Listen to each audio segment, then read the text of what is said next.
नमस्कार, मैं आर के पाल आप सभी दर्शकों का स्वागत करता हूं आपके अपने न्यूज़ चैनल शहर का दर्पण में। अब सभी खबरें विस्तार से।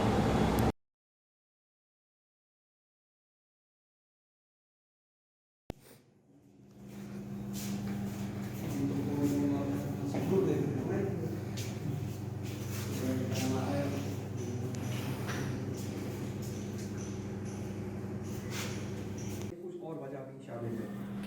कैमरा से राजू के साथ शैलेश।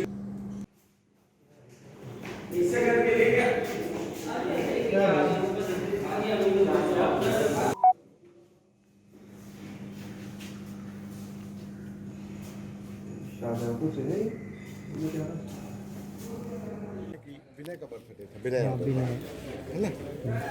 ठीक है। और बहुत पीछे आ गई। अमित यादव संपर्क में से। राकेश का था ही नहीं, तो आपको लगता है ये लोग जो झूठ बोल रहे हैं क्यों बोल रहे हैं? भाई भेज दिए नहीं, आप मुझे भेजे हैं क्या?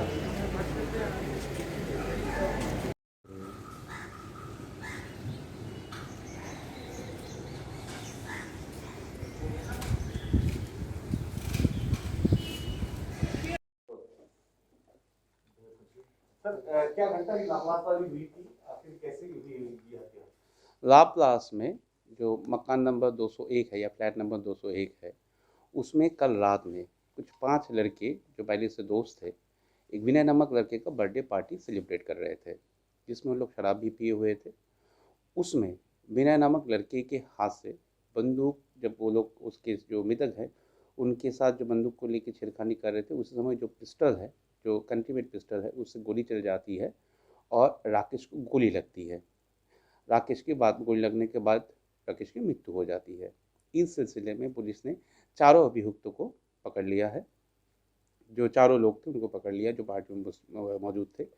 शुरुआत में जब इनसे पूछताछ की गई तो इन लोगों ने द्वारा बताया गया कि पार्टी में ऐसी ऐसी घटना हुई, जिसमें ये पिस्तौल मृतक यानी कि राकेश ही लेके आया हुआ था और इसी के साथ छेड़खानी करते वक्त इससे गोली चली और राकेश को लगी। लेकिन पुलिस जब और गहनता से पूछताछ की तब पता चला जो इस घर में रहता था यानी कि पंकज, ये पिस्तौल एक्चुअली उसकी है। ये पिस्तौल कंट्रीमेट पिस्तौल है, नॉट लाइसेंस से पिस्तौल नहीं है और 32 बोर का है।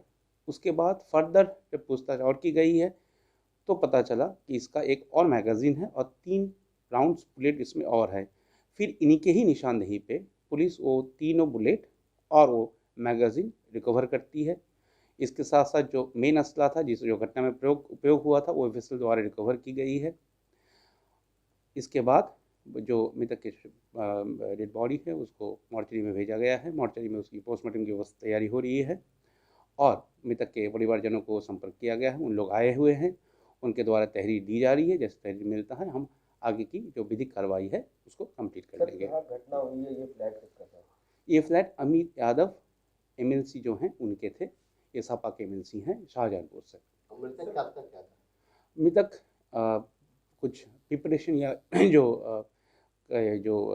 नौकरी वाली प्रिपरेशन होते हैं, नौकरी आने लायक जो एग्जामिनेशन होते हैं उसकी प्रिपरेशन कर रहा था। क्या उम्र थी और कहाँ का रहने वाला था? ये 35 साल इसकी लगभग उम्र थी। ये रहने वाला है एग्जैक्टली लखनऊ की रहने वाला है एक्चुअली। एक चीज जानकारी, आपने ये आपस में स्थिति कैसे हो गई कि गोली चली? क्या कोई विवाद हुआ था आपस में? जैसे मैं बताया हूँ कि शुरुआत के पूछताछ में इनको द्वारा बताया गया है, कोई आपस की विवाद की बात नहीं आई है अभी तक प्रकाश में, लेकिन इनके द्वारा बताया गया है कि ये जो पिस्तौल इन लोगों ने निकाल के लाए तो देखने दिखाने में और इसके साथ छेड़खानी करते वक्त वो गोली चल जाती है। क्या नशे में थे लोग, शराब? जैसे मैं बता रहा हूँ, ये लोग बियर पिए थे, बर्थडे पार्टी चल रही थी, तो ऑब्वियसली ये लोग शराब नशे में थे। धन्यवाद। क्या नाम है आपका? मणिराम। अच्छा, ये आपके लड़के क्या करते थे, कैसे हत्या हुई, क्या जानकारी मिली आपको? अरे जानकारी हमको सुबह पुलिस ने दी, पुलिस गई घर तो बताया कि ऐसी ऐसी बात हो गई। क्या बताया पुलिस ने? पुलिस ने बताया कि वहाँ मतलब वो पार्टी हो रही थी, उसी में गोली लग गई है और वो ख़त्म। बस। आपके बेटा क्या करता था? ये कंप्यूटर पे काम करता था अमीनाबाद में। जो विधायक है, क्या उनसे भी परिचय था? क्या विधायक का पहले बच्चे उनके बच्चे भतीजा कुछ है, भतीजा है कि लड़का है? दोस्त का क्या नाम है? जिनके यहाँ पार्टी कर रहे थे, इस दोस्त का क्या नाम है? पंकज नाम है सर। हम तो देखे भी नहीं कि उसको अच्छी तरह से आता जाता था, लेकिन शादी ब्याह हुई तो आया गया। जैसा कि वरना पुलिस कह रही है कि वहाँ पे शराब पी गई है, शराब के दौरान हाथापाई मतलब टीनेजर उसमें गोली चल गई, क्या लगता है आपको? अब हमको क्या पता, अब हम तो मतलब घर ही पे थे, हमको 4:30 बजे सुबह सूचना मिली। आपको किसी पे तक आपकी बेटी किसी नहीं, हमको नहीं सके पुलिस पंकज वाले। का आना जाना पहले से था आपके घर में? हाँ, घर में नहीं था, बस वैसे दोस्त थे, कभी आया था, कभी शादी ब्याह में आता जाता। मुलाकात हुई थी आपसे पंकज की? नहीं यार, शादी ब्याह में आया तो सभी लोग आते, सभी दोस्त आते थे। अब तो पुलिस का क्या कहना? आपने तहरीर दिया है, पुलिस क्या कह रही है? अब क्या आश्वासन दे रही है आपको? पुलिस अब जो कार्रवाई करना होगा करेगी। अब हम किसी पे शक तो नहीं, हमको नहीं। हमारा सत्येंद्र कुमार नाम है सतन जी और ये हमारे कौन है?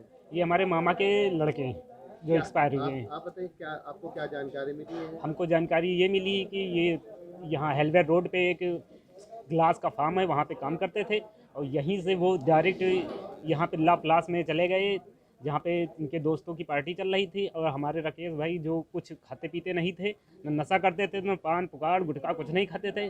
और जो जानकारी मिली उस हिसाब से देखा जाए तो इनका ट्रिगर अगर हर्ष फायरिंग होती है तो हर्ष फायरिंग में कहीं अगल बगल लगना चाहिए, बीच गले के बीच में गोली नहीं लगनी चाहिए। इस हिसाब से देखा जाए तो कुछ ना कुछ इनके साथ गलत हुआ है और हम यही चाहते हैं कि यहाँ की पुलिस इसका सही निष्पक्ष जांच करे और दोषियों को कड़ी से कड़ी सजा मिले, बस यही हम चाह रहे हैं। दोस्त का क्या नाम है? दोस्त का विनय घर कुमार। आना जाना भी तो हाँ, बताया जा रहा है। दोस्त इनके 4-5 दोस्त थे, सब दोस्तों का नाम हमको इस समय याद नहीं है। पंकज कौन? हाँ, पंकज इनका एक दोस्त है, ये पता चला है। अच्छा, ये बताइए कि आपको लगता है कि हत्या की गई है जानबूझ के?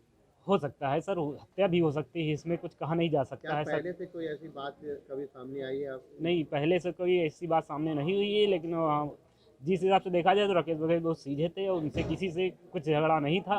देखा जाए तो कुछ न कुछ इनके साथ गलत हुआ। मृतक के पिताजी का कहना है कि पंकज का घर आना जाना था, हाँ, शादियों में आना हाँ, जाना शादी में पंकज भाई आए क्या थे। कहेंगे? पुराना दोस्त था? हाँ, तो पुराना ऐसे में दोस्त थे। कोई पुरानी रंजिश हो सकती है? हो भी सकती है, ये तो वही। साथ में पढ़ाई भी की है हाँ, क्या? साथ में पढ़ाई भी तो की। क्या हो सकता है उस समय क्या कोई ऐसा कोई मामला हुआ हो जो आज तक? नहीं, पढ़ाई तो वो 2005 में किए थे, अब तो पढ़ाई के ज़्यादा दिन हो गए हैं, कहा नहीं जा सकता उसमें।